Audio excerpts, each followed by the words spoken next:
Kindergartners need about 10 to 12 hours of sleep at night and need to have the same bedtime during the weeknights.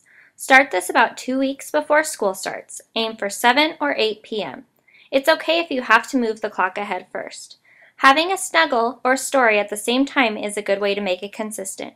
Watch for good sleep patterns. Some children may look or act like they have ADHD, and we end up finding out that they have poor sleep habits or problems with their tonsils or adenoids. Electronics can interfere with sleep, learning, and can also interfere with social skills. Having the TV on during sleep prevents the child from getting quality sleep. Try to minimize your child's video game time.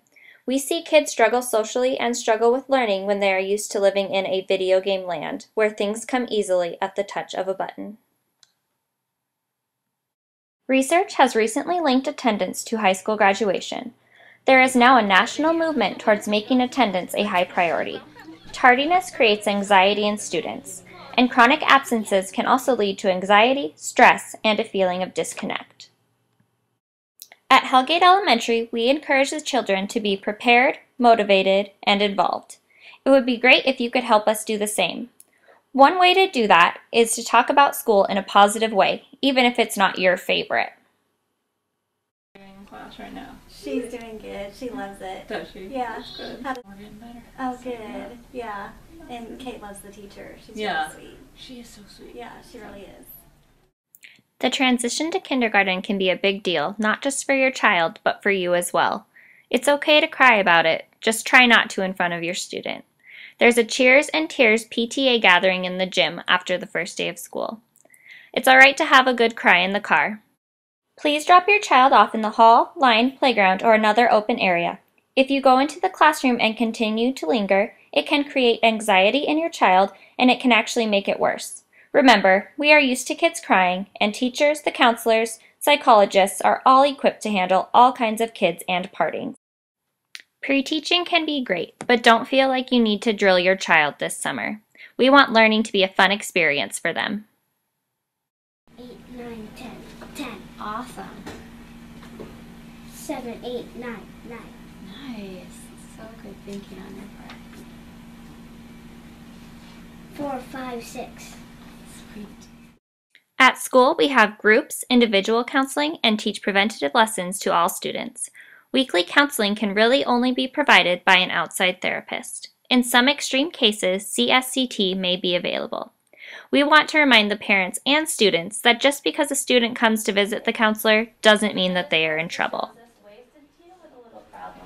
But instead of me talking at you, I am going to let you see the video that I'm standing in front of, which is kind of fun because it has a talking Kelso on it. And when we get done, I'll be asking you a question about the video. Then we'll also be talking about a big problem. And I want to see what you know about the big problem that I asked you about, and you did. Are big. Listen, if you tell anyone what happened, you're gonna be sorry. Hi, I'm Kelso, and I'm here to talk about problems. Small problems and big problems. What's the difference between a small problem and a big problem? Well... Don't worry, we're not trying to prepare your child for college with the SATs just yet. An SAT is a student assistance team meeting. If your child's teacher requests one, it is not designed to scare or intimidate you. These meetings are quite common and happen on Thursday mornings. Approaching a teacher with concern should be done privately. In order to get the best communication, it's best to do it at a time that has been set up with the teacher or by calling or email. Daily hair brushing, teeth brushing, bathing, and clean clothes are just as important for little kids as for adults. We have students who don't have these needs met, and there are times when we are forced to intervene. Even if your child protests, these things could lead them to feel very uncomfortable, which may lead us to intervening. This can mean anything from washing their clothes here at school to extreme cases where we are mandated to call and report neglect.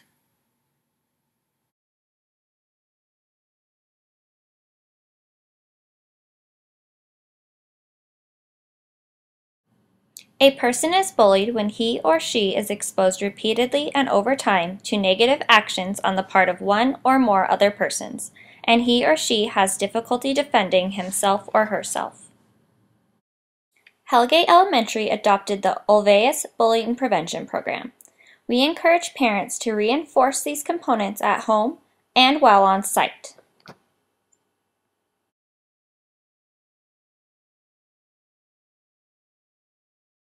If you see and hear bullying while you are helping or visiting school, please intervene appropriately if needed and let a staff member know about the incident right away.